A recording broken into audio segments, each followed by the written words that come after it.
Welcome back to Interview with a Bothan. I am Lou, and this is Lenny. Hi. And today we ponder the question, what if there were in fact two Hitlers? Might be too many Hitlers. It's too many Hitlers. Yeah. I prefer to live in a world with zero Hitlers.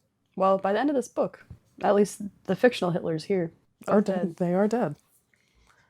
How you doing? I'm all right. I have gone somewhat insane since we last recorded, to the detriment of myself and others. In particular, this has taken the shape of I've absorbed a significant amount of information about the Montreal Canadiens over the past 3 weeks. It has impacted your ability to complete tasks. Yes. But you live and you learn. It's also the first warm day. It is the first warm day. It's like 30 degrees out, which means it's tomato and salt time.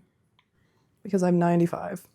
But if it's delicious, it's delicious. It's the best snack. Yeah. It's restorative. Yeah. It's got minerals. Like salt. Yeah. Salt is a mineral. Salt is a mineral. How are you? We out here.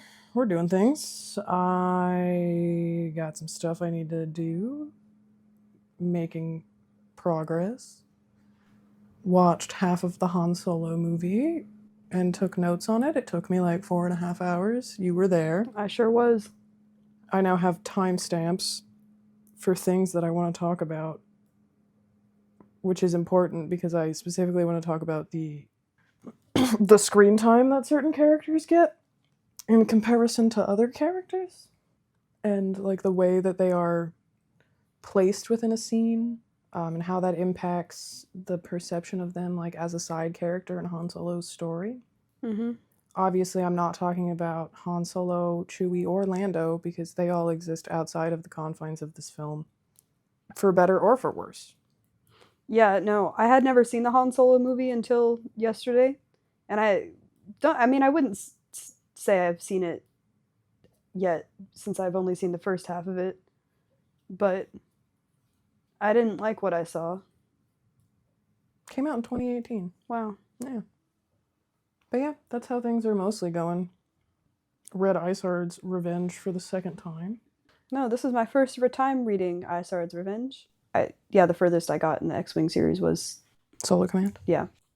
As we have just revealed, today we're talking about Isard's Revenge. It's true. Which I guess you should have realized that, dear listener, if you read the title, but I realize not everyone can read.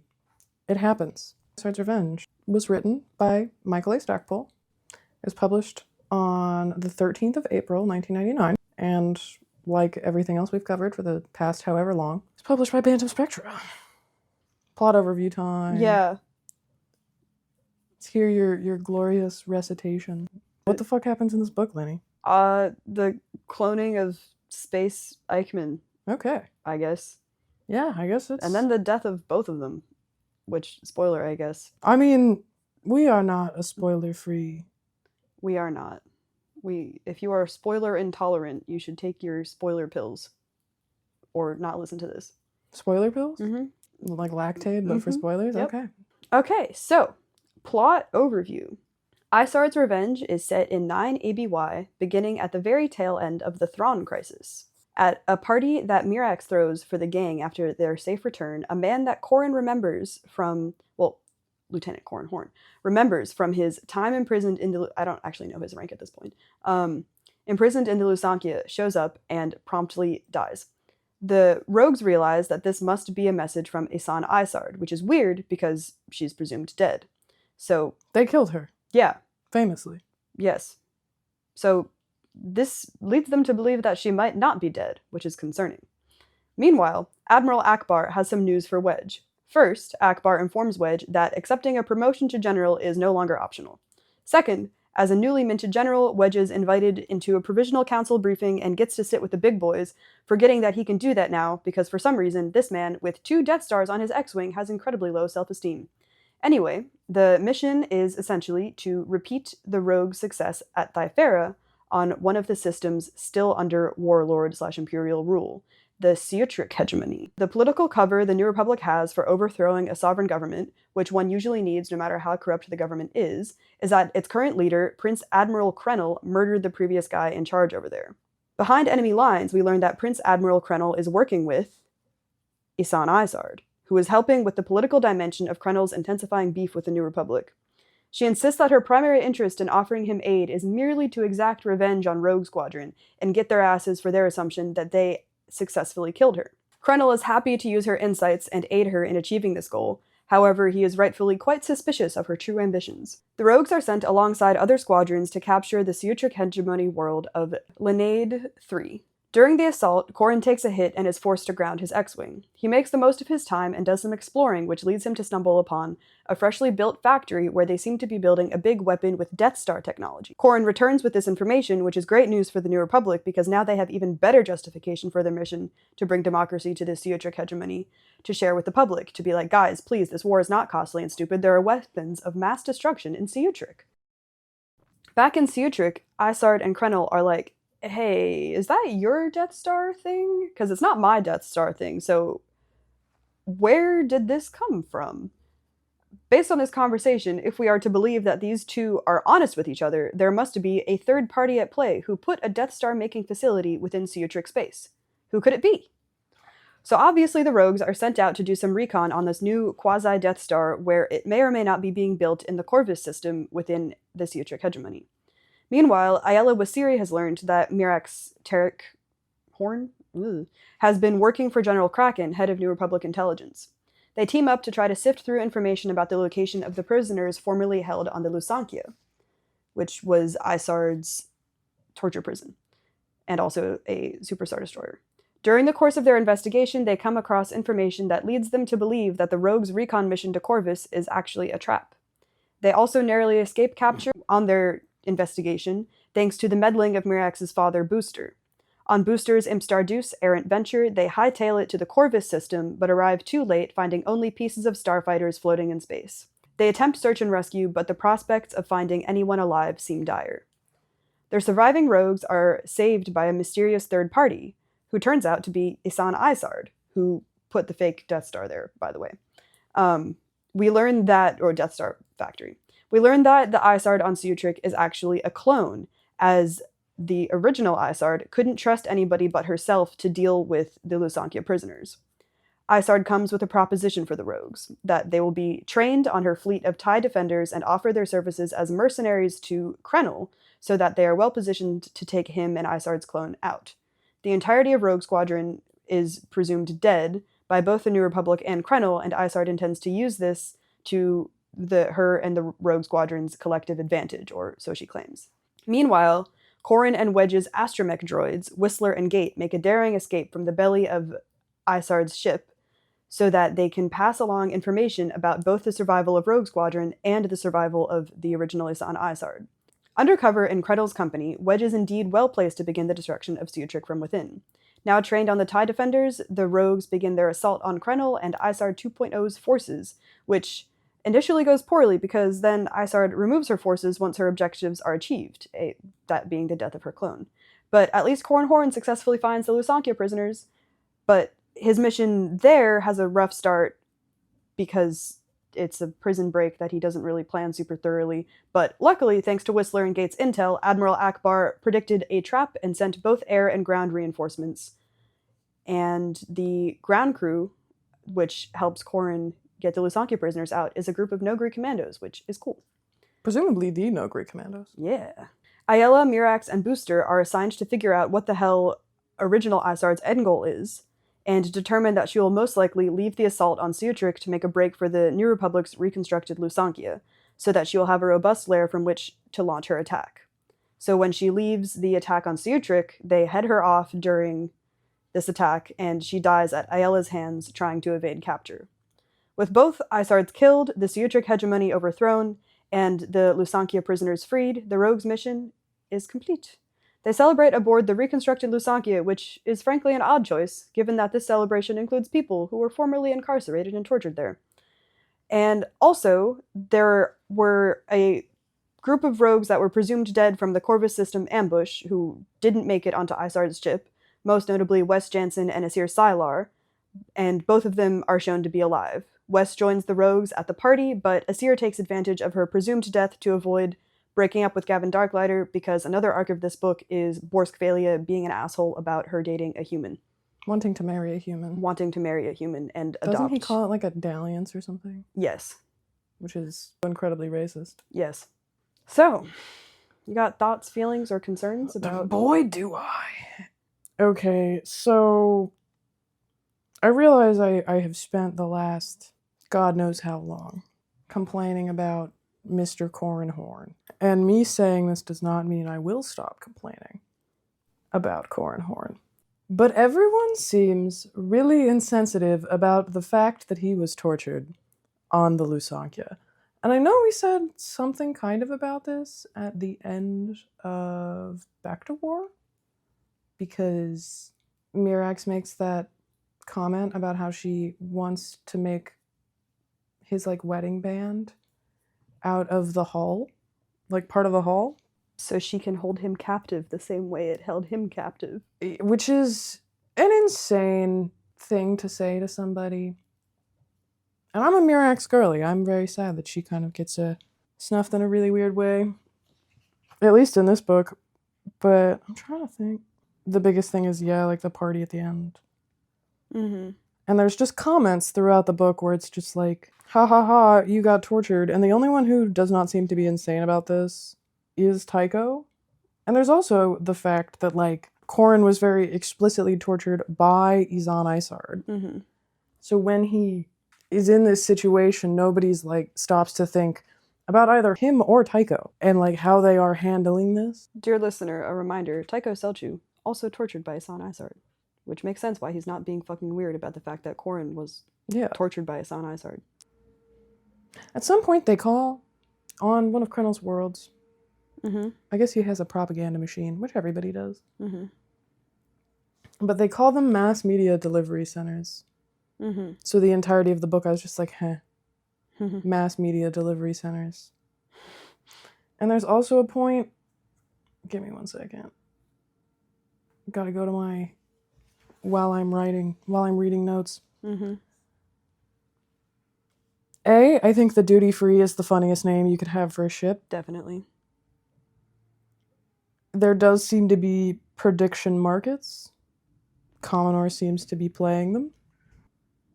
And the other funny thing was when they're, like, interacting, I think they're smugglers.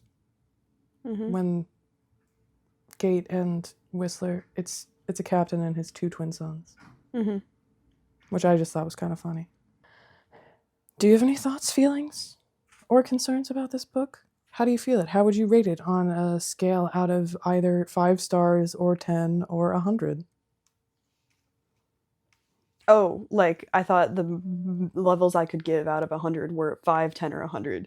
So either, like, F, like, dire F, or A+. Man, I don't know. I feel like it feels like a prequel to I, Jedi, which... I, Jedi comes out before this. Yeah, but it just feels like it really sets itself up for you to be like, oh boy, Cornhorn's gonna get his Jedi training. I'm so excited for Cornhorn to get his Jedi training, because he thinks about his Jedi training all the time. I'm just looking at one of my notes, which is all caps, Wedge, you're a baddie, be normal. On page 41. What made me say that? Can I... A quick side note. Yes. You know how... No, I don't want to... Maybe cut this. Or maybe don't. I don't give a fuck. Yeah? So they're cutting bus lines, right? Yes. But then, like, in the US, they're like, there's going to be a fucking gas shortage. Mm-hmm. So what the fuck is going to happen when they cut all the bus lines and gas is like $3 a fucking liter? I feel like Cornhorn would love Soraya. Actually, Who's no. the mayor of Montreal? If Listeners abroad, you should look her up. She's crazy. She's the wild. City State of Montreal. Yeah, it's an independent place. Mm-hmm. Because nobody cares about anything in Quebec except the Third Link. Except I guess they don't now. Because Legault is gone, and it's that. Christine Fréchette. Yes. I feel like Mon Mothma is so Soraya coded. Yes. How do you think Wedge Antilles would feel? About Soraya? Yeah. I'm uncomfortable with politics. Tycho. Whoa. That's my Thrawn voice. They're both British. I don't know how Tycho feels about anything, except for Winter and that he's not a murderer. How do you think Tycho would feel about Soraya? I don't know. Either extreme. Yeah. Yeah. What about Lair Zatok? I don't know who that is. I don't either. Allegedly, she's a Corn female Oh. who's also a rogue. I don't think she gets enough dialogue for me to know. What about Hobby? I feel like Hobby would not. Hobby votes for PQ. That's based on nothing. No, but I think you're right. What about Wes Jansen? He doesn't vote. He doesn't read the news. He's just like, why are there so many potholes? I want to ride really fast on my motorcycle. And there's too many potholes. And there's too many potholes. And all 4 pothole machines are broke. Yeah. But he doesn't know that. He doesn't know because that. he does not read the news. Yeah. What about Gavin Darklighter? Anti-racist king would not fuck with any of this shit. Mindonos. He would sort of be like semi-informed and be like, oh, I think it's so cool that, like, I don't know, women. But what do you mean that's her policy? That's crazy. Man, I'm gonna go think about killing myself now, but maybe less than I used to. Where's my girlfriend? Oh, she's undercover. I feel like Tycho either votes CAC Mm-hmm. or Quebec Solidaire. Like, there's no in between. Yes. Yes. But I think he might... Separatist, nonetheless. Yeah. What about Keejean Slee? I don't know. He's an Isori male from Isor. Oh, yeah.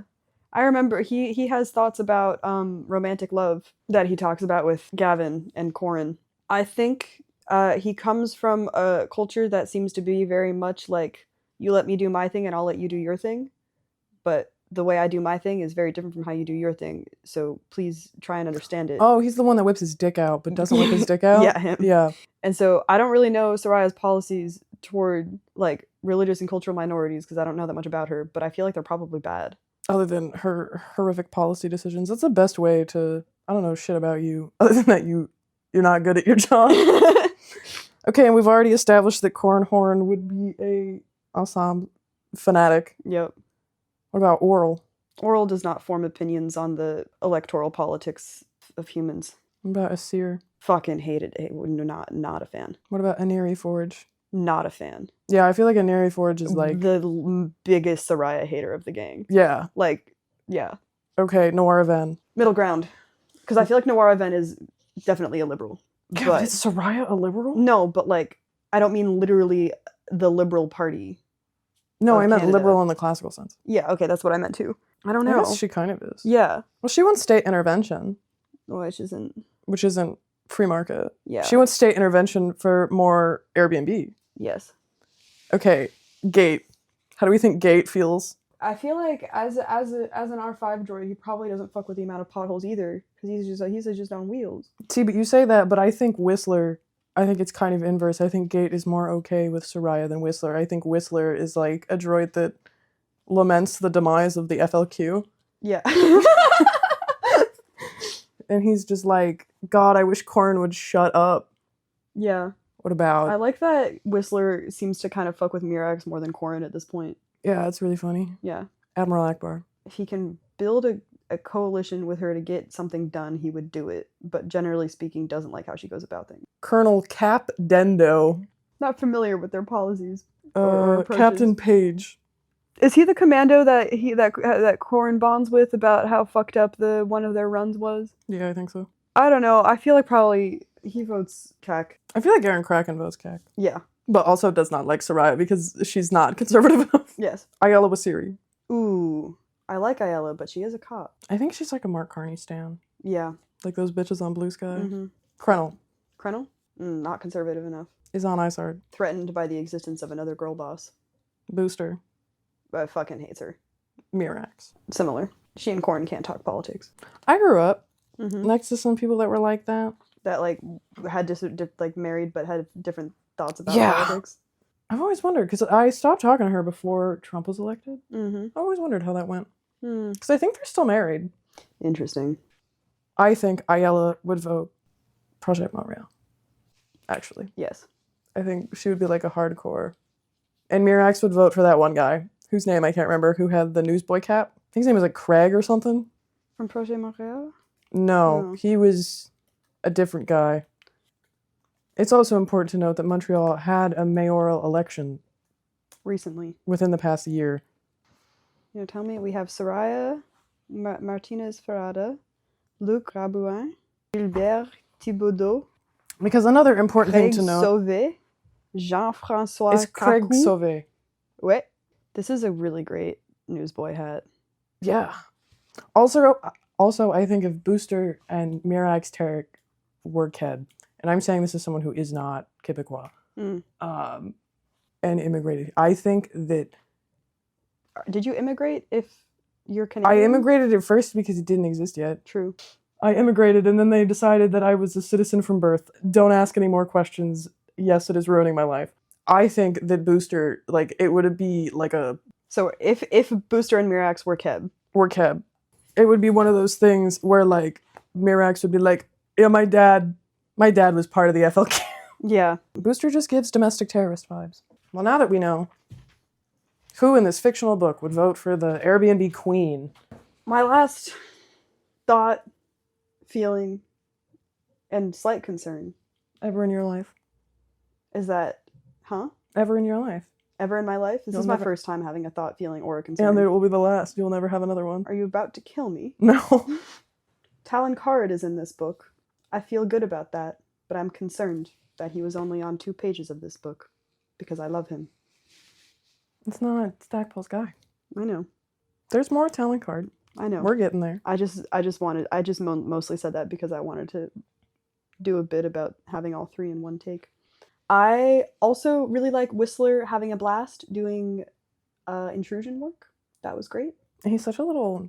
He's a little shit. He's a little shit. I love like him. Yeah.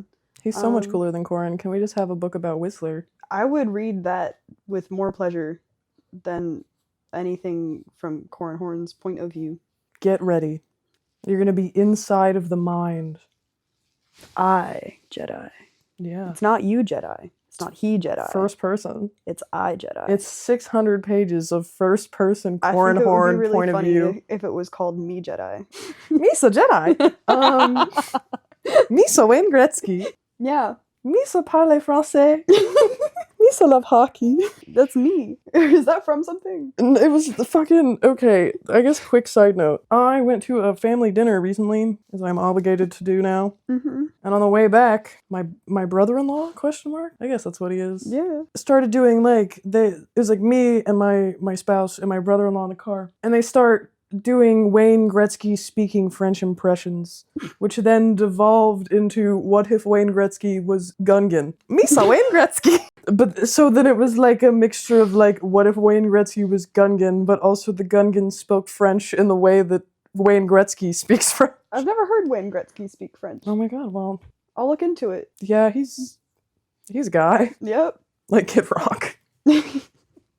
Wow. He's that kind of guy. Yeah. I also feel like it's important to note that my brother-in-law is francophone, so it made it funnier. Well, Also, the fucking, okay, yeah? not to continue to bitch. This is gonna be the Louise bitches about groceries episode. And the state of the world. Fucking, it's good to have an underlying theme. it's good to have an underlying theme, and why is it always me? My first thought, feeling, or concern was 5 minutes ago, and I'm not allowed to have another one after. Therefore, I have nothing to bitch about, because I have no thoughts, feelings, or concerns. My bad. You have so many valid thoughts, feelings, and concerns. Don't call me valid. Don't tell me what to do. You stupid bitch. Fuck you. So what are you annoyed about? So I go to the grocery store this morning, mostly to buy a tomato because I really wanted tomato and salt. And I was like, oh, while I'm here, fucking blackberries were on sale for $2.99, Hell yeah. which seems expensive considering we live in Canada and blackberries grow in North America. But also, Usually they're like $5. yeah, they're like $1 million. And I don't have, like, the cheap grocery store near me is garbage. Mm-hmm. And all of the produce is always, like, bad in the store. So I'm like, oh, wow, there's some things on sale. Like, mangoes were on sale for, like, $1.99. Nice. So I'm like, okay, I'm gonna go over, I'm gonna look, see if the yogurt's on sale. And if it is on sale, see if there's yogurt that I want. And seemingly everybody in my neighborhood have been refusing to buy this yogurt until it drops below $3. Nice. I go, it's $3.49. Almost all of the yogurt is gone. I don't know what that means, but I don't think it's good. No. Also, this yogurt is normally, it's 500 grams of yogurt, and it's like $6.99 normally, which is a shit ton of money for not a lot of yogurt. Yeah. And then like the 900 to kilo sizes are normally like almost $10 now. And that part of the shelf stocked entirely. Nobody had taken a single one because none of them are on sale. Yeah, that's bad. Yeah. That's bad news. It's not looking good, boss. It's not looking good. I know bitches hate Jimmy Carter, but where's Jimmy Carter when you need him? Well, because I was thinking about buying a quarter beef, unless other people want beef. If we get enough people, we could buy an entire cow. Like a dead one? Yes. Yeah. Or a live one. I don't know. I don't know where I'd put it. We could put it in your My little fire alley. escape? Oh, yeah. Yeah. I don't know how much room cows need though. Probably more than that. But no, because I was like, okay, because fucking beef is $1 million. Mm. And I was like, how much is it? And also, I think that at least like Metro, because which is one of the Canadian grocers. But lately, I've been becoming more and more convinced that this grocery store is selling 80-20 beef as extra lean, which should be 90-10. Mm-hmm. Like 90% beef, 10% fat. Mm-hmm. And lean is 80% beef, 20. And I think they're selling medium, which is 70-30, Mm-hmm. as lean. Because I'm just getting like ridiculous amounts of grease when I get ground beef for things, like chili or white people tacos. Mm-hmm. So I was like, fuck it, I'm done. Like, there's got to be people in Quebec. Like, this is a very rural place. Yes. I realize we live in Montreal, but like, you don't got to go very far for there to be cows cows and shit. But so I was like, okay, well, let's look at, so there's a beef farm, and they're like an hour north, I guess. Mm-hmm. And they come to Montreal to do like pickups for beef. So if you know anyone who eats beef and wants to throw in for a whole cow on either a half or whole beef. Is that a whole, how much beef is that? It's so much beef. They got beef, they got lamb, they got bison, they got goat, they got eggs, and then chicken, turkey, and rabbit. Mm-hmm. The rabbit's kind of expensive, but they skin the rabbit for you. Nice. And then they have pork, and they have bulk orders, and they make sausages. Cool. Which is swag. Okay, how much is a whole beef? $7,499.99 for like 800 pounds of meat. I mean, if we could get, because this is like a shit ton of food. Yeah. And also, when you buy a whole carcass, you're not going to eat the entire carcass. Like, oh yeah, you put it in the you're freezer. buying your beef for like the year. Yeah. It just feels like this is more of a logistical pondering than I was anticipating having to chew on. Pun intended. They also sell bison. I don't know why I winked. They also sell, you can buy like... We're just doing, what's the name of this company? I don't want to do free PR. They don't accept debit or credit. You can e-transfer them or give them cash. That's the best. I would love to have a cash transaction for an entire cow. Cow carcass? Yeah, no. We need to be better at building community. Also, so their neighbor is named Jimmy. Buy a cow.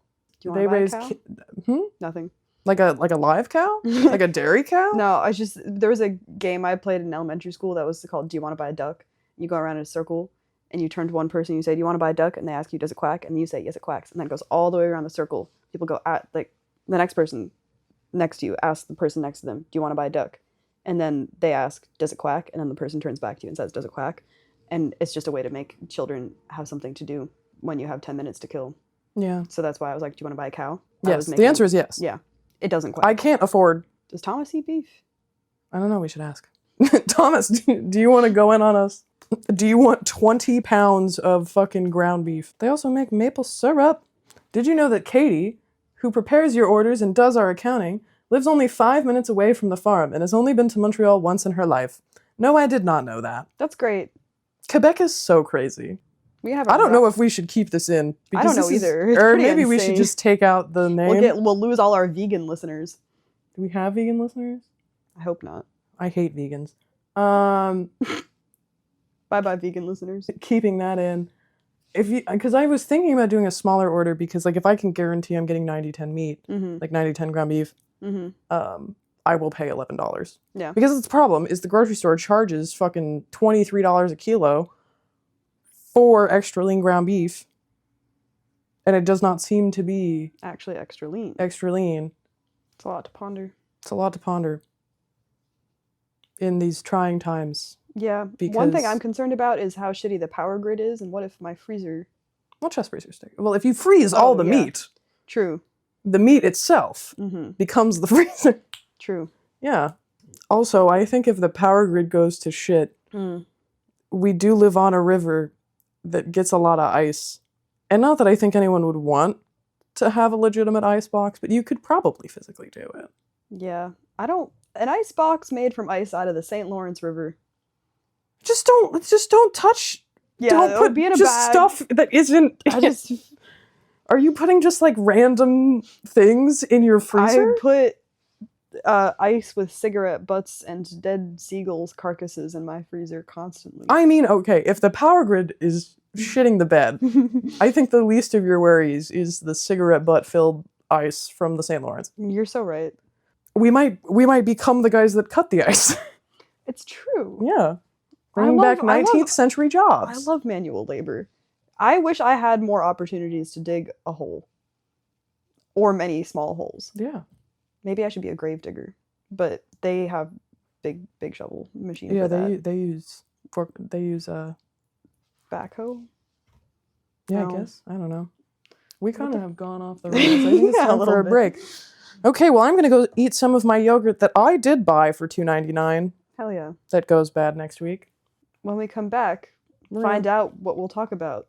And we're back, and we're going to talk about all of the weird romantic inclinations in this book. First and foremost, while reading this book, I was approached with the question, did Mirax and Wedge hook up at some point? So, I don't know what page it's on. Do you know what page it's on? It's on page 19.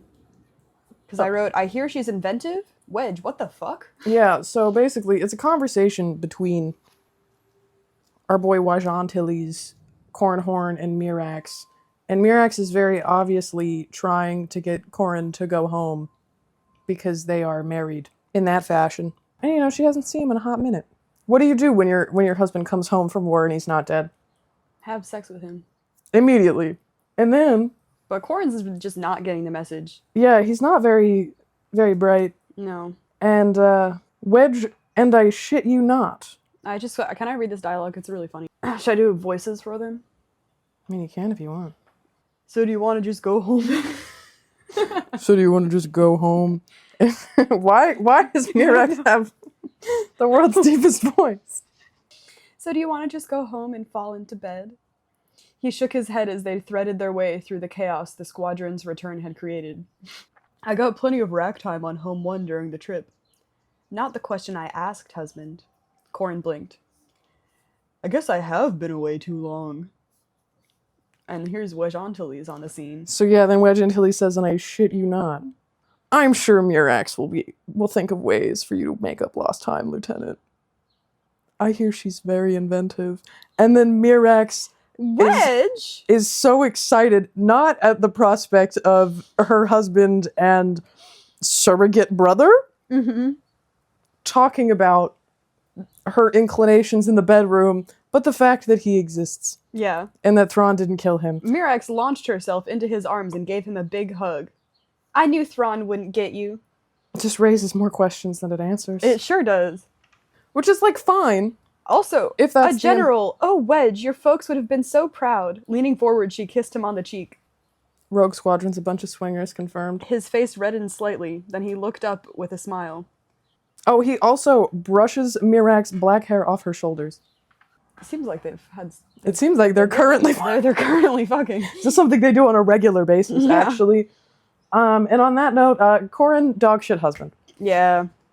Are we surprised? You didn't get your wife a gift for your anniversary? I know you're fighting a war, but you live in an advanced society where you could, I don't know, order things on the HoloNet, you know? HoloNet. I don't know, maybe they have to, the edible arrangements?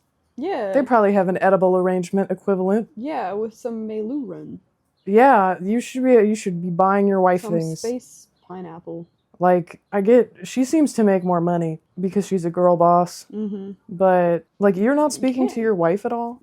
Yeah. You're not talking to her on a regular basis? He's just thinking about how he really wants to shake Thrawn's hand. You gave her money for your anniversary? Don't spend it all in one place, wife. And then you're surprised?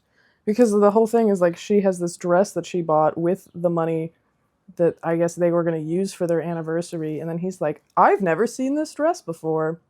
She's like, you bought it for me, which is something I would do personally. Corin, dogshit husband confirmed. Yeah. And then also, I don't know if we're getting there, but I don't want to step on your toes, but it's just pretty obvious. It's crazy how Mirax just becomes Corin's wife. Yes. In this book. She kind of stops being a person. Yeah. We can close the windows. It's up to you. School's about to get out, so yeah, we should do it. Yeah. Ew. Okay. Hope you enjoyed the bird ASMR.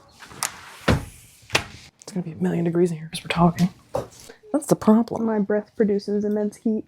Yeah, that's how that works. Maybe I should stop saying fire lines. I mean, did your high school have air conditioning? No. You know how they would tell it, like, when they would do movie days at the end of the year, so no one would talk? It's because when you talk, it heats up the room. Lights off. No one's allowed to speak. My German teacher would have the fan pointed only at her.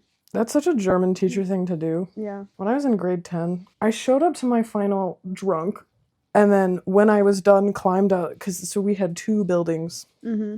One of them was only 1 floor, and it was like a vocational building, and all of the language courses were in there. And I finished my thing, and when they were like, okay, you can leave, I climbed out the window, which is kind of a feat, because it was those windows that like only opened like 8 inches. Holy fuck. Yeah. I was just like, bye. But my buddy's truck was like parked right there, and I was like, I don't want to like walk all the way around. And I was like done for the day because you only had to go for the finals that you had to do. I was like, okay, bye. I'm gonna see myself out. Gonna go. I did pass. Good for you. When I was a kid, one of my favorite things to do was to find walls that I could climb up that were high, that it would be exciting to jump off of them, but not too high that it would severely injure me. I really liked jumping from high places. You should try skydiving. I don't think I would like it, because my thing that I really enjoyed was the feeling of landing really hard. Skydive without a parachute. Don't do that, please. Please, don't kill yourself. Well, that's the solution. Yeah. No, when you get a terminal illness. There we go. That'll be my maid. Instead of getting made, just be like, throw me out of a plane. I think I would really enjoy that. I feel like if I was doing doctor-assisted suicide, because that is what it is, I'm not making a judgment call on that, even though I have made judgment calls on the status of the state apparatus that revolves around it. Mm-hmm. I don't think I'd want everyone to be there. This would ideally be a solo activity. Yeah, I think, like... There's no curtain? I mean, I don't know if there's a curtain. Presumably that's not what's happening. But, like, imagine having someone you don't know at your death. I would not be pleased. I don't like when there's someone I don't know in my house. When I have many more days to live. I don't know, everyone's different. But I feel like all of the, like, oh my god, maid is so great. It's so, like, personal, and, like, you get to choose all of your stuff, and all of your family can be around you. I'm like, that is the last thing I want. Ideally, I'm dying in my sleep. That's the way to go. Okay, well, it's good to know that the Canadian government website about making a maid request is as circuitous and annoying as the rest of their government websites. Well, that's good. Yeah. It's not good when you need actual information, though. No. Where do you live? Do you speak French? Are you sure that you speak French? Did you go to English school? Are you sure you didn't go to English school? It's a really good impression of the 2026 Canadian census. I know, it was... I find Isard and Gavin in this book to be really interesting because Isard seemingly, like, so quickly does a 180. Mm-hmm. Presumably it's because there are some, like, indirect threats on Gavin and her life because of her decision to want to, like, marry a human, and how Borskvalia is like, you're playing into the fascists' hands if you marry a human. Mm-hmm. You need to marry a Bothan, which, like, in and of itself is, like, fascist ideology. But I just find it so interesting that you would just, like, you're a coward insofar as that you're capitulating to Borskvalia. And also you are too much of a coward to tell your partner, that is why you don't want to be with them. Yeah. Is she capitulating to Borskvalia? Like, she has this whole idea of, like, going back, re-entering Bothan society in order to change it. Which, like, I don't know how successful that will be. But... Because the other thing, too, is, like, sometimes widespread social change takes generations. Yeah. So it feels like probably one of the best ways to rock the boat would be by doing the thing that your ethno-nationalist representative on the provisional council that seemingly was elected. Allegedly. Seemingly. As members of Rogue Squadron, Asir Sylar and Gavin Darklighter are very famous. Like, I think there's a lot of criticism to make about, like, celebrating representational wins as, like, as ushering in meaningful structural change, but there is something to be said for, like, people just having an image of in their mind of, like, this a is thing that something happens. Can exist. Yeah. And then you could just sort of like, it's sort of the soft power of a movement. And then something that in my notes I said I was going to flesh out and then I didn't. But Ayala and Wedge, I don't know if I've talked ad nauseum. Probably not up to this point. But I love Ayala and Wedge. Mm-hmm. I think they're great. Mm-hmm. I know what happens. I don't know if you know what happens. I don't know what happens. I know what happens. And I love them. But I guess I do technically own the Jedi Academy trilogy now. Uh-huh. But I didn't for the longest time. And I did not get it on purpose. And I won't read them because I'm not the biggest fan of Kevin J. Anderson's work. No shade, but, like, it's just not my vibe. You're valid. I'm going to request maid because you said that. Can I come? No. I wonder if they'd give it to me. Oh my god, you're a citizen. Do you have to be a citizen to request maid? Yeah. Interesting. Or a permanent resident. I am disabled. With a bunch of disabilities that's like, eh? Have you tried losing weight? Listener, I cannot lose. There's not. No. Yeah. No. Although my doctor would disagree. Not the one in Canada, but I could also quit smoking. Which would probably be smart long term. But am I not allowed to have anything? Yeah, that seems unfair. I already quit drugs. I know. I quit doing fun drugs. Now you want me to quit the only thing I have left? I don't. I'm in society. Society. First they don't pick up my garbage. Now they want me to quit smoking cigarettes. But, so you're aware of who Quizux is? No. Oh, you're not? You didn't get that far into Jedi? No, I can't get past the first 10 pages. Okay, it was not $15 well spent. What did I get on that run? There's a picture of our hall somewhere. Somewhere. There's that great picture of me sitting on the curb. With all despondent. Over the Kevin J. Anderson books. Well, no, because they fell out of the satchel I made out of my button-down shirt. Yeah. Okay, so Quizux is Wedge. It's his romantic interest in the Jedi Academy trilogy. Oh. And Quizux is A, a bird lady. Mm-hmm. Important to note. B, a Kevin J. Anderson invention.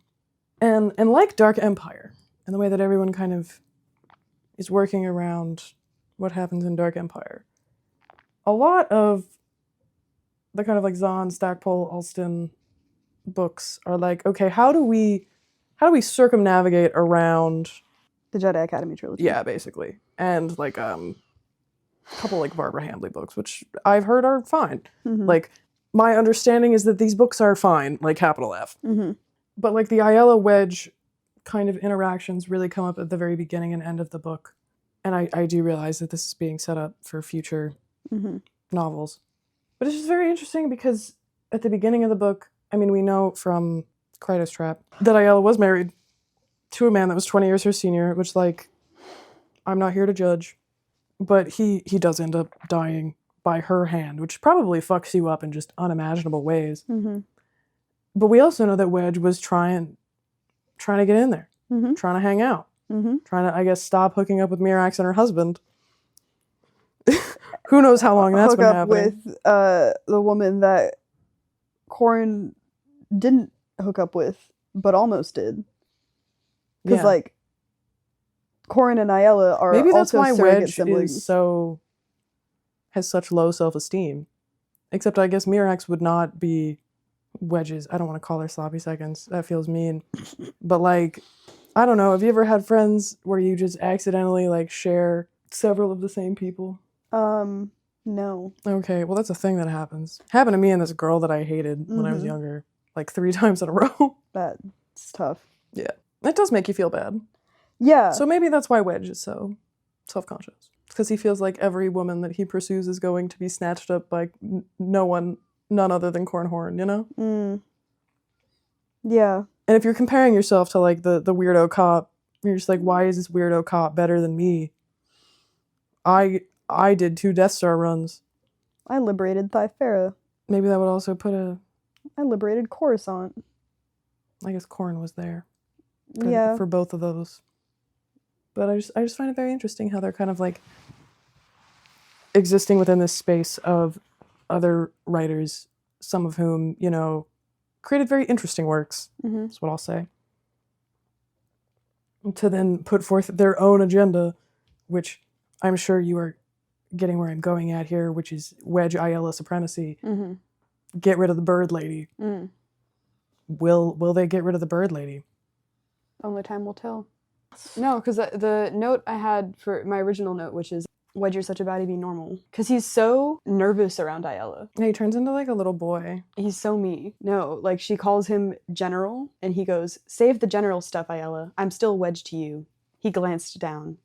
At least, I assume such familiarity is okay. Sure, she winked at him. I didn't think you'd let your rank go to your head anyway. And then he goes, no, but it looks as if I'll be having to apply my brains more than before. Which, I guess that's not, it's the fact that he goes, at least I assume such familiarity is okay, after glancing down. Like, yeah. Well, and then at the end when they're at that dinner and he's like, I realized that the resident swingers of Rogue Squadron just asked you to hang out with them. Me and my wife saw you from across the bar, members of Rogue Squadron. Wedge finds Ayala, and he says, I was wondering, I thought of this before, but never got a chance to ask you. They said they would be saving a place for you at their table, but I'm having to sit with a bunch of senators who I don't know. And you want someone on your wing? Yeah, someone on my wing. He extended his arm to her. Interested in the job? Sounds like a dangerous assignment. She squinted at him for a moment. Think I can handle it? Definitely, Ayala. You're rogue material. Wedge smiled as she slipped her hand on his arm and laid his left hand over hers. He's trying to get her involved in the Rogue Squadron polycule. God, it's like union recruitment. We both eliminated a Isan Isard from the galaxy, and after that, together, there's nothing that can beat us. I feel like their constant dynamic is that, like, he's very sheepish, then she acts normal, and then he's like, okay, cool, I can act normal. But then here, he's like... I mean, you show up to the girl you have a crush on, her apartment, and she's like, here's my husband. That would knock you for a That would kill the vibe. And then he gets got by the girl you had a crush on because he was actually a Manchurian agent. Yes. I mean, and that's why Wedge is nervous now? I don't know. Yeah. I'm just speculating. Yeah. And being like, what if I emailed Michael Stackpole to be like, did Wedge and Mirax fuck? Is that something that happened? I feel like at some point we can just assume. Or at least, like... I mean, I don't know. I feel like I hear she's very inventive. It doesn't necessarily imply that they fucked. It also could mean that, like, Corin talks about fucking his wife to his commanding officer, which is worse. I think it's better. It's better if they are. So, this is why I'm fucking. like, what if we just at Stackpole on Blue Sky? I'm like, hey, I need to know. Yeah. Based on this interaction. Did they fuck, or is Corin loose lips sinks ships? Yeah. You should not be talking about this. No. The fucking locker room talk in Rogue Squadron? Ridiculous. Yeah, and a commanding officer, yes, and also Mirax's surrogate brother. So many levels of wrongness if he talks about how much he likes what his wife does. How inventive his wife is. Yeah. I wonder what that means. Inventive? Yeah. She's like, no, Corin, let's stop doing missionary now. Yeah, or it's like an actually inventive scenario. Feels very weird to speculate on the sex lives of fictional people. Yeah. Cornhorn does not give missionary. Cornhorn gives exclusively from the back. Yeah. I will not be elaborating on that. I will not be asking you to elaborate. But you know I'm right. Yeah. It's like, have you seen like Quest for Fire? No.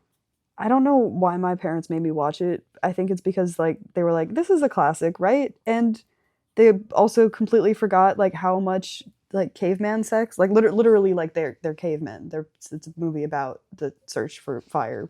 And they fuck. yeah. I mean, there's this animals do, yes, and that people do. Yes, completely. But I was a child, and also one of the major plot points in the movie through like there's a romance between these two characters where like there's a woman from a different tribe, and then there's a man from another tribe, and she's like, wait, we can face each other, and he was like, whoa. Which is also very similar to Game of Thrones.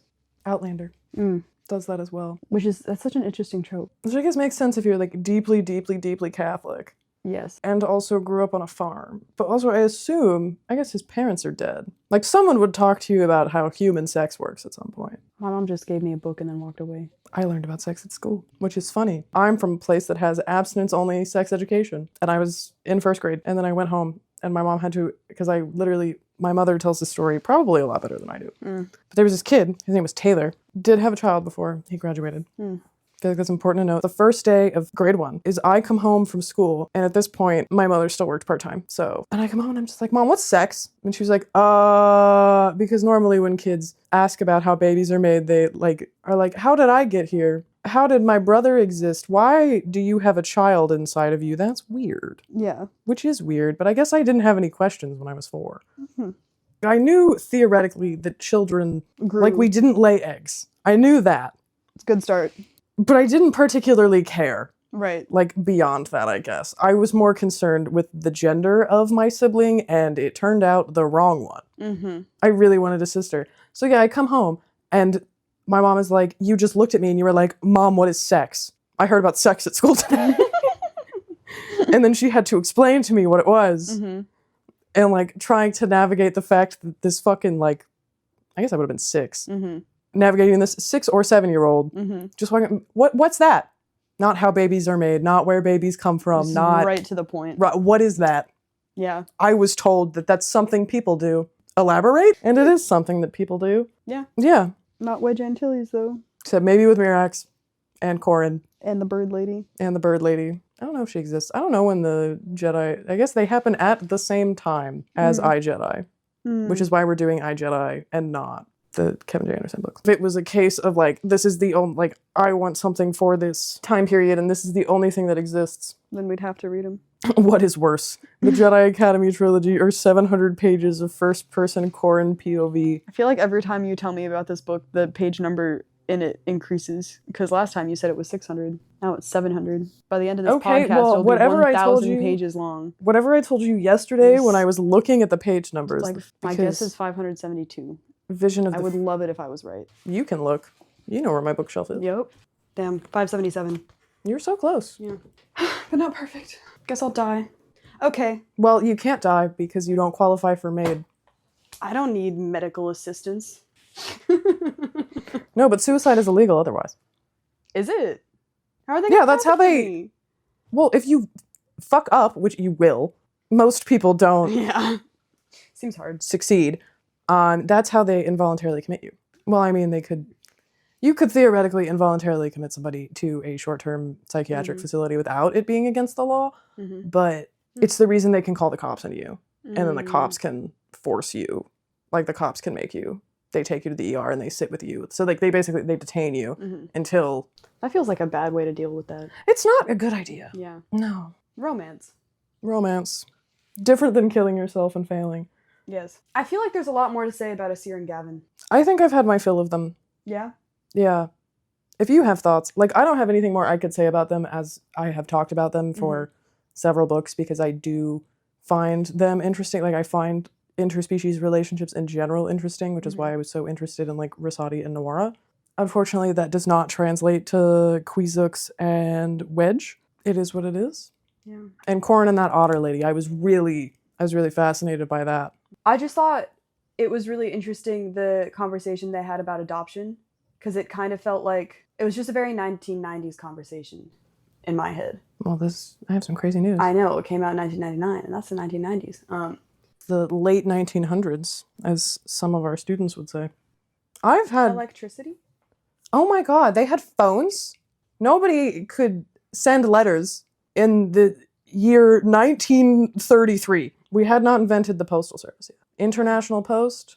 Forget about it. Don't ask me what year Western Union was founded. What year was Western Union I founded? don't. It's like 1850 something. I think Western Union was like one of the first intercontinental... Okay, now will you confirm if I'm correct that it was the first to do transatlantic... What the fuck are they called? Telegraph. Yes. Telegrams. Are they American? American innovation, baby. Yup. Now I use them to send myself money. In 1963, Western Union organized its international I don't know. No, we need origin. Western Union completed the first transcontinental telegraph in 1861. Transcontinental. That's not the ocean. Well, the transatlantic cable was laid in 1866. Which was laid by the Atlantic Telegraph Company, whereby Cyrus Westfield constructed the first transatlantic telegraph cable. Where is that one from? The Atlantic Telegraph Company was headed up by Cyrus Field, an American businessman and financier. Their logo has the Union Jack. Well, probably because they're Atlantic. But then also they think that everybody is soon... Sorry, now it's time to just complain about the youths. Mm-hmm. In North America, there are still people who their primary residence does not have indoor plumbing. Mm-hmm.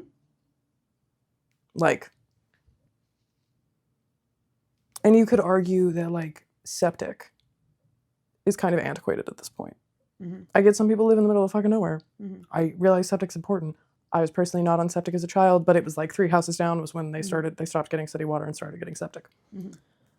My childhood best friend had septic in her home, and you, could not flush toilet paper down the toilet. It was fucking insufferable. Yeah. But they, seem to have a very weird understanding of, when things happen in relation to other things, where, I think what it's these statistics might be wrong. But, I think it's, over 2/3 of American households in 1935 did not have indoor plumbing. In cities, it was very different, but, rural homes. There were entire towns, particularly, in the Tennessee Valley, and, this is where, the Tennessee Valley Authority, and the reason that, the United States has indoor plumbing, and also that Canada has indoor plumbing, is, the public works from the 30s. It's, they basically went in and they put in all this infrastructure. If you're looking at something like the UK, they didn't rip down a lot of, the projects in the UK until the 50s, and none of those people had, individual, washrooms. Mm-hmm. It's you shared a bathroom with whomsoever on the street until they started putting people in the high rises, the high rise council housing in the 50s and 60s, because they needed to tear everything down because I don't want to call it public housing, but the impoverished kind of public housing in the UK was in such bad shape. But then people had also been living there for generations. Mm-hmm. That was legitimately unsanitary. They did need to move people out, and they did destroy everything, and they built new council housing on top of it. And I think that's good. I think it's good to update public housing. Yes. I think it's good to take care of your population. But they seem to think, and by them I mean younger Gen Z, maybe not everybody, but at least the ones I've interacted with, that plumbing has been a thing since the 17th century, but electricity was not invented until 1950. Well, electricity a little later, but commercially, rich people were getting it in the 1860s, 70s. Okay, well, since I just went on this rant about public works. What the fuck is going on? I don't understand why. I guess you can't really sell a Star Wars book that's about the New Republic New Deal and the government workers who implement it, but... You could, I'd buy it. I would also buy it, but that's not what... Disney, please. Disney, I'm begging you. They won't, because they hate woke. Well, no, because if you look... Okay, not to get off topic, but is it Ahsoka? I remember bits and pieces. There is the scene where it seems to be the Provisional Council, and Hera goes in and she's something about Thrawn, and they're arguing, And she's like, we need to do something about Star Wars without taking notes now. I'm sorry. But no, I did not take adequate enough notes on Ahsoka to mark anything down. But basically, so Hera goes and she's like, I want to go deal with whatever goes. Thrawn. A threat. And they're like, no. And I can't remember why. But I would love to see like a, not that I think, because I think like even more so than kind of the old EU/Legends, is like the New Republic is so neoliberal. Mm-hmm. But also I just think that Lucasfilm kind of in both iterations is just like, people don't care. Which is crazy when like the West End Games books exist. Yeah. It's like, no, I want to know like exactly, how did they rebuild Yeah. in VizSec? Did they build them better housing? I feel like that's important. Like, is Gavin Darklighter out there, like, doing commercials that's, like, join the Galaxy Far, Far Away equivalent of the WPA? What's the WPA? The Works Progress Administration. But was also known as the Work Projects Administration.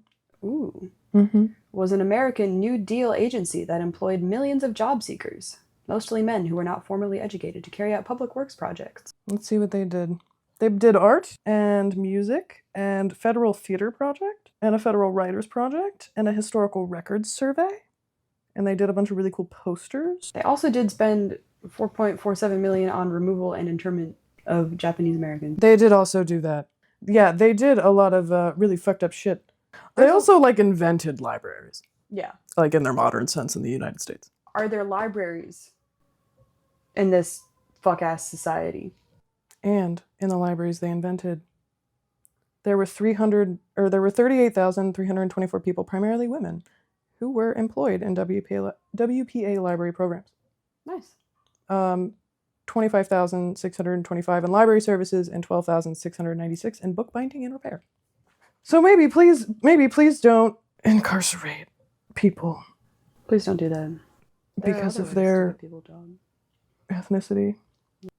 But they did specifically like employ black people in the South. Yeah, which is huge. Jim Crow sucked. Maybe get rid of that. Stop doing it. Stop doing it. Give them jobs where they can have money. Yeah. So yeah, no, I don't know. Like, what the fuck is going on? Okay, so like Krenel's got this shit down. Like he's got production facilities. He's got a propaganda machine that they call mass media delivery centers, which is really funny. Is that like a movie theater? Also, okay, am I smoking crack? I thought all of the Sparty cylinders on Wayland were destroyed. That's what I thought. But it seems like there is conspiratorial thinking about how the Rogue Squadron is cloned, or at least Wedge, Tycho, and Wes, I think. It is like, it's when Wedge's Roat, and he's at that dinner, and they're like, well, fucking obviously the Rogues, like, they just get new people, and they just clone Wedge Antilles.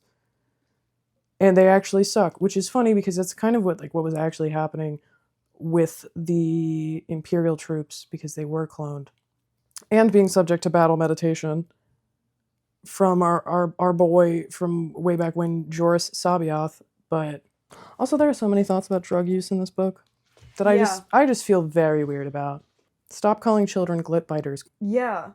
Stop doing that. That's weird. If a child is addicted to drugs, it's usually not the fault of the child. And it also just sort of seems to be like a word used to describe disposable people in society. Like it just like divorced from... I think it's like crackhead. Yeah. But like when Borsk Phalia goes to Tarek and is like, hey, so, you know, I have a exciting propaganda opportunity in the fact that Asir Sylar has died. She's a martyr. She's a new Bothan martyr. However, we don't have a body, and apparently having a body to go in the crypt is very important for Bothan death rituals, which we learned from this conversation. I don't know, or Borsk is just trying to swing his political weight around. Borsk requests that Booster find a Bothan body to go in Asir's empty grave. And like Booster does say some kind of insane stuff back, which like is kind of fair considering the insanity of what Borsk's proposition is.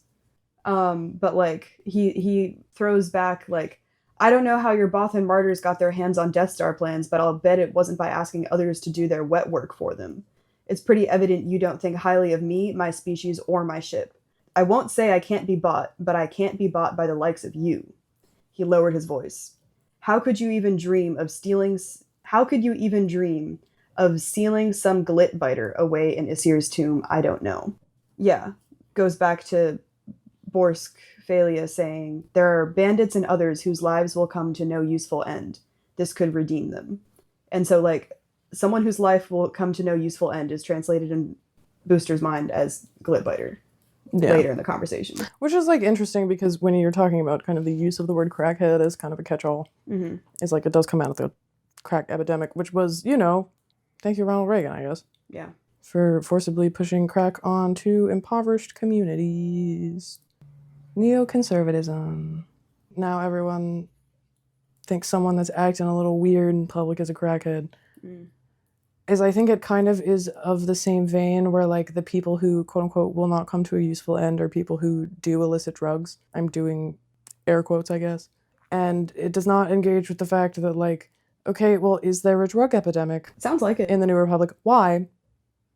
Are there resources? Like, this, it kind of feels like a sex trafficking thing. I'm just like, it doesn't seem like anyone's actually doing anything about it. Yeah. Like, you're not doing anything at all. You're just complaining that it exists and that you can't ignore it. Yeah. Which means it's gotten bad enough you can't ignore it. Weirdo behavior. It might just be a feature of, like, the kinds of characters that are centered in a book about... I don't know, but I guess that's, like, unfair to say that, like, necessarily, like, you're in the military, you're not thinking about the social or political side of things, but that seems to be a dichotomy that is very set up in this book, that, like, soldiers don't think about politics and politicians don't think about soldiers. Which, as we know from real life, is incorrect. Yeah. So that's an insane proposition of this book. And the other thing that I also kind of feel uneasy about, I think a running thing in talking about this series is like, hey, so there's a bunch of political prisoners on Kessel, and you're doing hostage trades for them to get, like, their means to an end. How concerned are you with the rest of the people then? There seem to be political prisoners that just sort of turn up anywhere that there's a mission, like, see the courtship of Princess Leia. And then one of the missions in this book is to find the Lusankya prisoners and free them.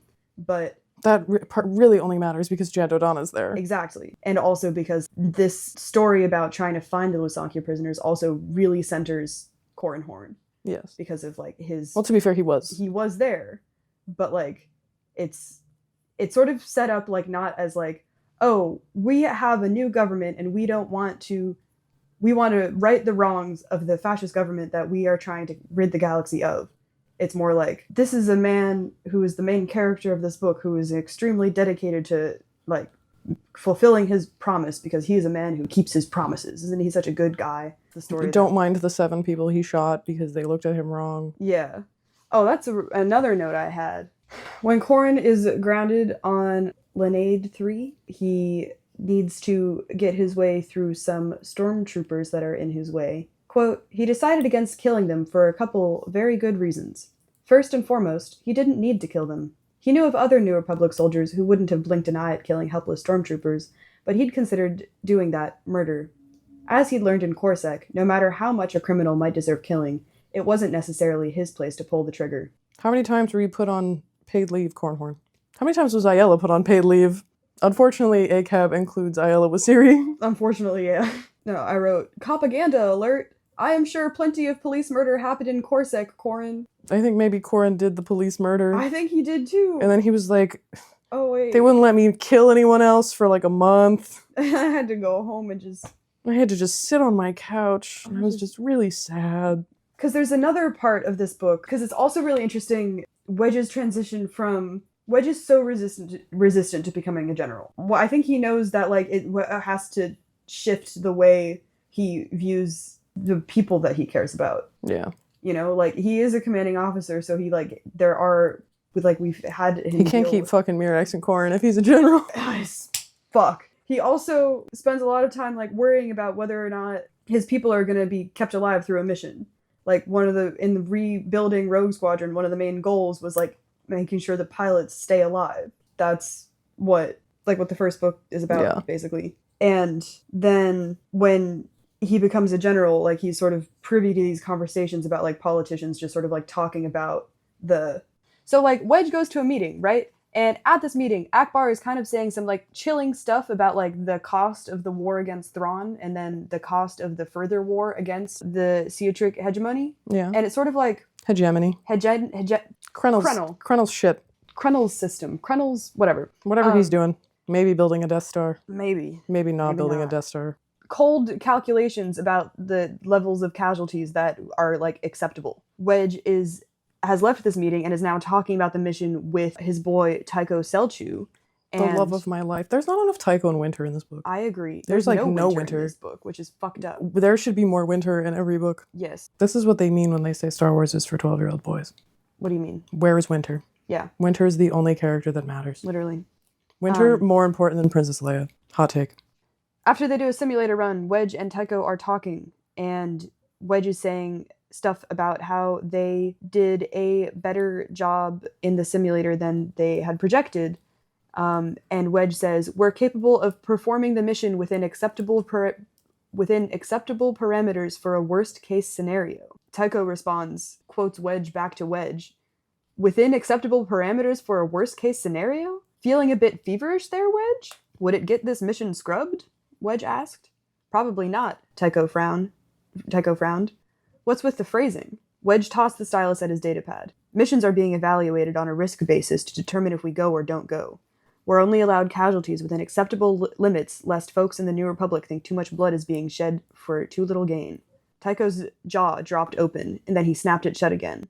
For us pilots, the acceptable level of blood being shed is 0, right? Especially if it's our blood. Which, like, then Wedge goes on to agree with him, but, like, it's just really interesting. It sort of reminded me, oftentimes in union work, you'd, like, don't want to take on the language of the employer, even if it isn't necessarily that's something that you're supporting or not supporting. But, like, if you just start using their terms and using their language, it is sort of like a semantic loss and a moral loss for, like, your bargaining effort, which then sort of might break the trust of the membership during negotiations, which you don't want. And so, like, it's good that Wedge was only talking to Tycho when he sort of did this slip and started sounding like the job that he is now, because, like, I think one of the things that makes Wedge so effective as a leader is his closeness to the job of being a soldier. Yeah, everyman kind of vibe. Yeah. I like this book. It's a fun book.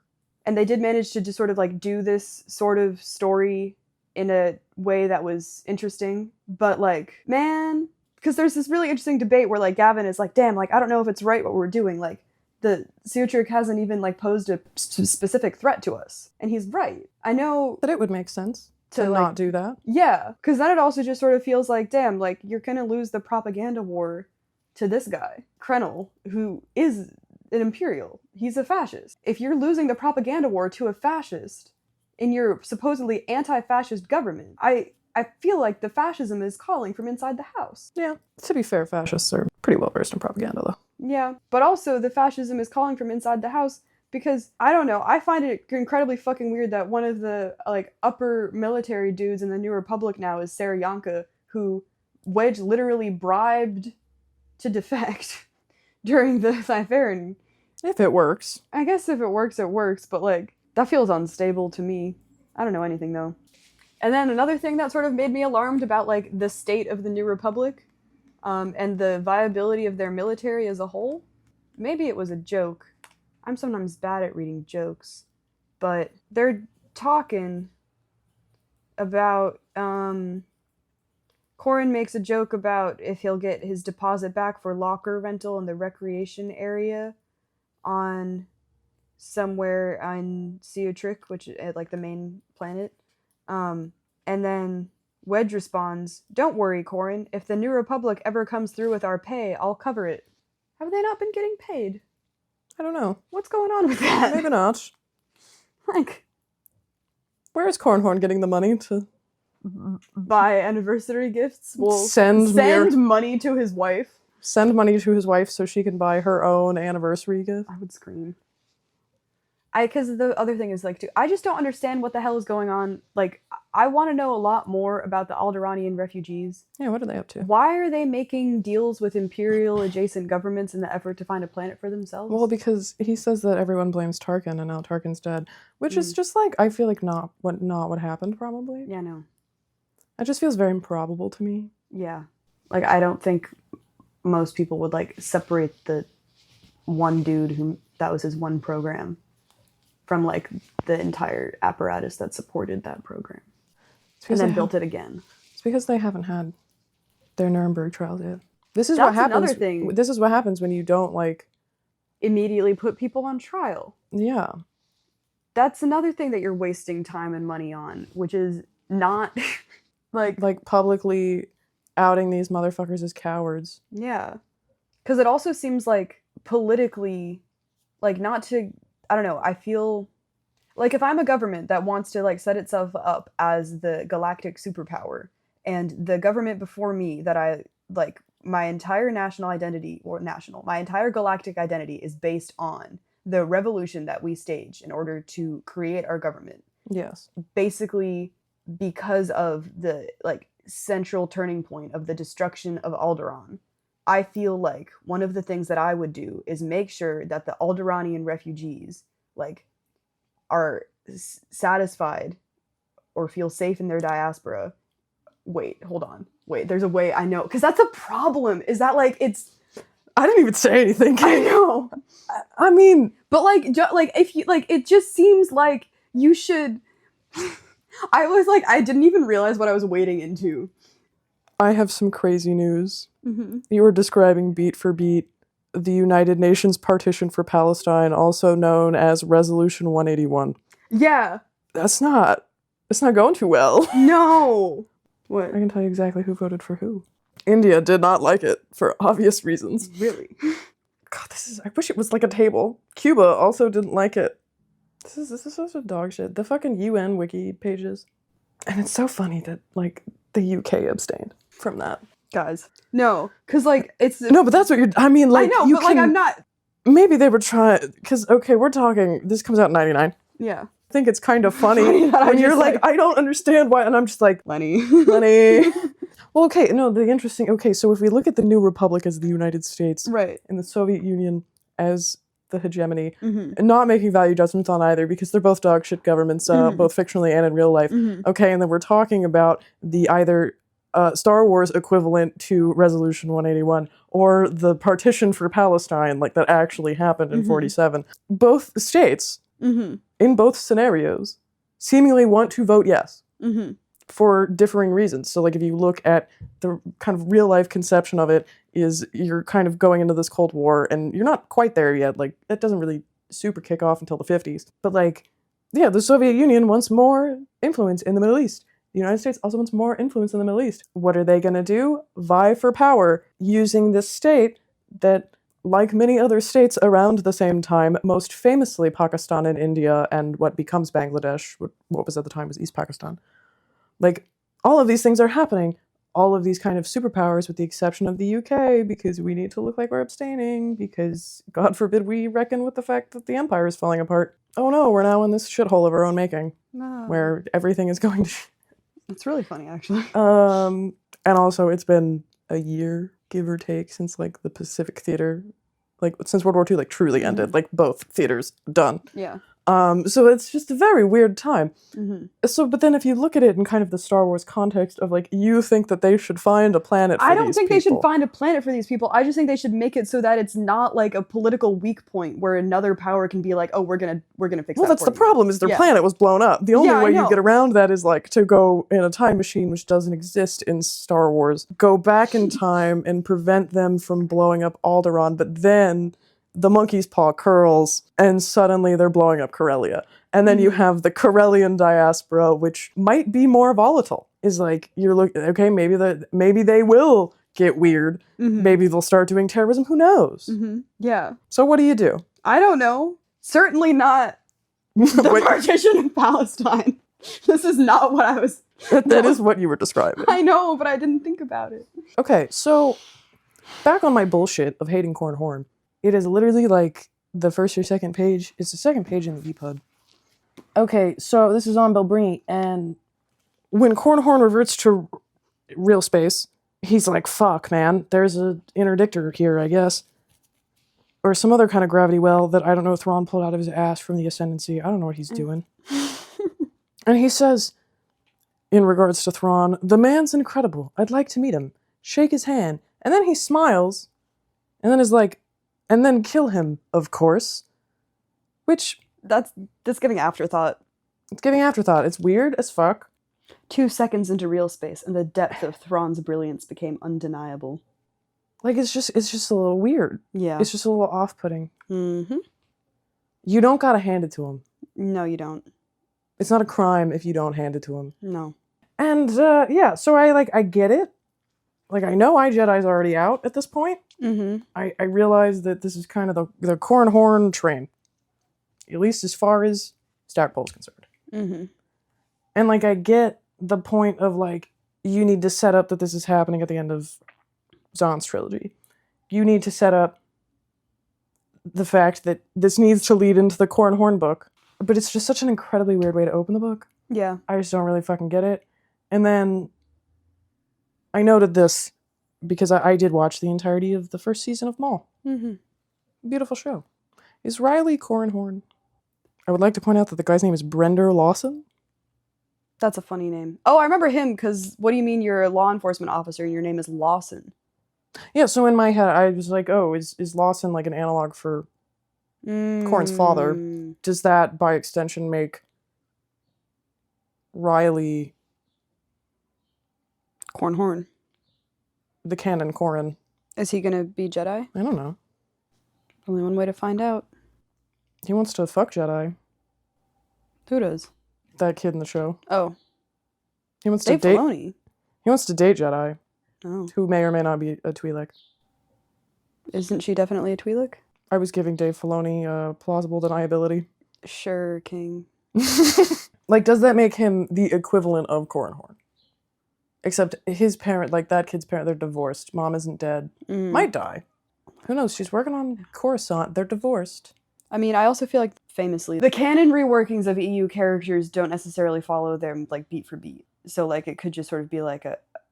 Mom like isn't around. Yeah. Yeah. But But it's funnier if his parents are dead. yes.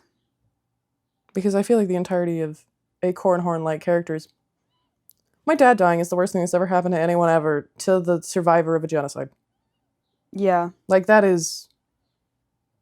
And then also when he busts that out when he's talking to Gavin, when Yeah. Isard dies, and he's like, well, you know, when I was grieving my father, and Gavin is just like, leave me alone. And then Corrin is like, I'm going to Yeah. keep talking to you. Someone should have hit him. He's not real. It's a problem. Cornhorn hasn't gotten his ass beat. Yeah. And he needs it. Mhm. Really badly. And it shows. Yeah, I was interested in Corrin when he's on aboard Isard's ship and they're doing simulator runs with Imperial pilots. It's on page 227 that Corrin is thinking to himself about the experience of working with Imperials who happen to be pilots. And he thinks to himself, this little exercise pointed out that each side had good pilots, and that the pilots had more in common than they might have otherwise expected.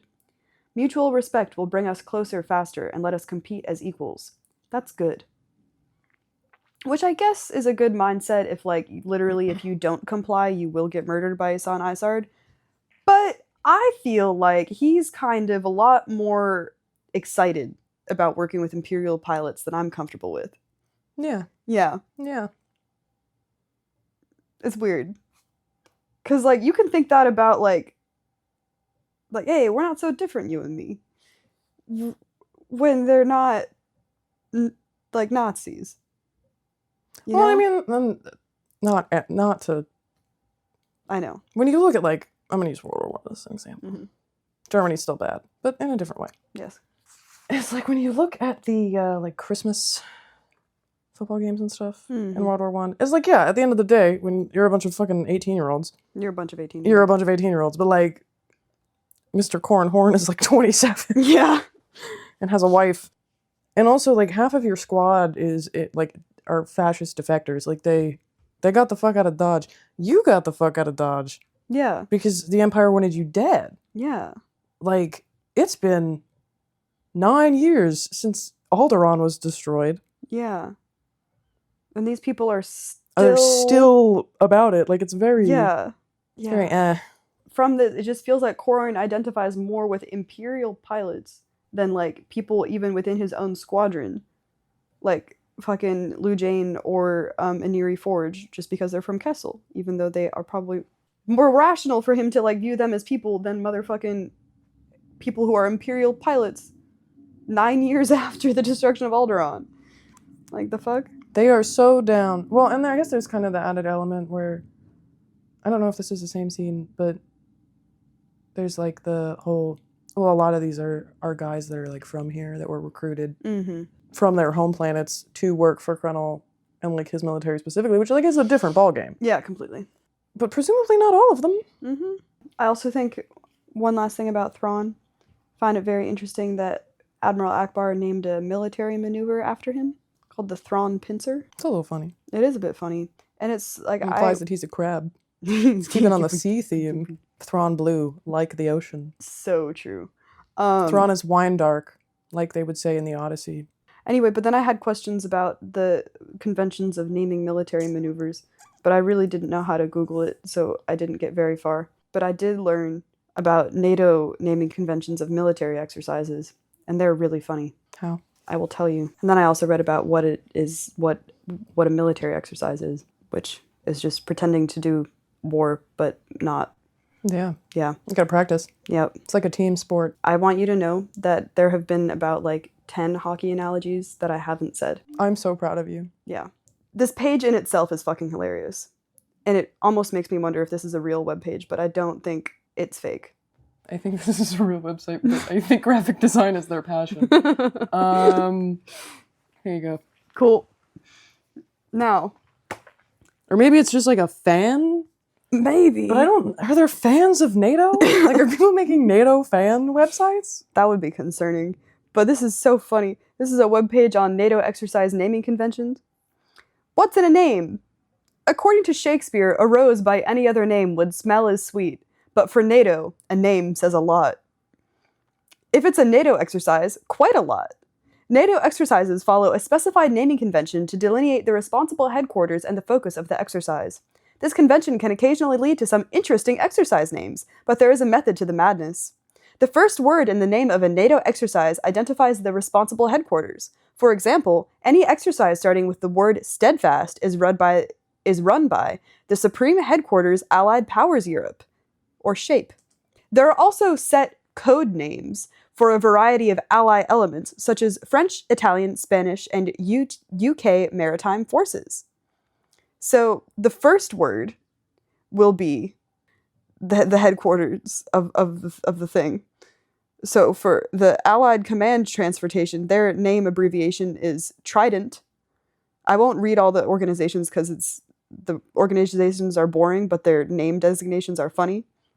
Trident, steadfast, brilliant, noble, forceful, combined. Rammstein. Is that one not Germany? Because that'd be funnier if it wasn't. It's AirCom, Allied Air Command. That makes it funnier. Wait. What's Turkey's? Wait, hold on. Oh, wait. Might be. There's a different thing called AirCom that is British. This particular thing. This is from the Germanosphere. Yeah, it's the Rammstein Air Base in Germany, which longtime listeners will know we've talked about ad nauseum because of the Rammstein air disaster. Yeah. Yeah. What is Turkey's? Yeah. Do they have like state names? Yes, they do. It's one that has Turkey involved is called Eurasian. The Greek one is called Gordian. That's racist. Yes. Which one? Eurasian. Yes. Because other people get Amber, Night, Dacian. Eurasia. Eurasian. Eurasian. Well, to be fair, Turkey does not border the Atlantic. No, it doesn't. Which is fine. Big NATO. Big NATO. Big NATO. Not that I agree with that personally, but I think it'd be funny. It would be funny. What if you got every country except Russia That would be funny. to join NATO? You're not invited to the party. You can't sit with the What if cool China's kids. allowed to join NATO? Even better. Russia not allowed to join NATO. Hilarious. You let certain federations and like, I guess the Jewish Autonomous Oblast to join NATO. You do not let Moscow join NATO. Yes. Hilarious. 10 out of 10. The second word in NATO military exercises naming conventions is based on the function, domain, or capability of the exercise. This is the purpose of the exercise, what NATO teams will practice and build proficiency in. So if SHAPE is running a maritime domain exercise, it might be named Steadfast Monkey, because maritime domain exercises always start with M. Joint exercises are multi-domain and cross-functional. The second word starts with a J, like joint, which they mean joint, but I thought it was like... I could read this all day, but it's 4:22. It's 4:22. So if you're doing nuclear operations, the second word in the joint exercise better start with N. So if you're Greece and you're doing nuclear operations, which you're not because you don't have nukes, you'd be Gordian necklace. That's so stupid. Right? We live in hell. Like, why is this page so cheeky? I don't like how cheeky this... Why did it start with a Shakespeare quote? Be serious. That was Isard's Revenge. That it was. Which is book 8. In the exciting series of X-Wing. Do you have any last thoughts, feelings, or concerns? You never rated the book. 6.5. Out of what? 10. Okay. What? I'd give it a 7.5. Really? At least. I find it conceptually interesting, even if I detest a lot of it. Like, it's like the concept of like, okay, why does no one care that Cornhorn was like tortured by this lady? Oh, yeah, like, why are they in a room alone together? Yeah, why did she just show up and... Because we didn't mention that, did we? I don't know. Her being like, she tortures him and then she's like, let me like sexually harass you real quick. Yeah. Flat abdominals. I suppose your wife likes them? That's my... Okay. Is on Isard. Okay. Yeah, no, she's very, like, no one... You think they'd have something set up. Yeah. For him and Tycho, but they don't seem to. That's bad. Next time, we will be covering the first half of I, Jedi by Michael A. Stackpole. You may be thinking, why are we doing this? Because we hate Cornhorn. And have you considered that we hate ourselves? Yeah, so our artwork is by our glorious leader, Lenny. Our music is by Thomas Seibel. I am one of your co-hosts, Lou. That is also Lenny. If you want to leave us a review, you can. If you want to email us, you can do that. We do technically have an email. Leave us a comment. You can rate us. I have yet to figure out how to do it. How to view them. Yeah. Have a great rest of your week or weekend whenever you are listening to this. Thank you for listening to us ramble about beef and Isard's Revenge. And my personal beef. Our personal beef. With Cornhorn. I hope you guys will enjoy the iJedi. Because we won't. Yeah.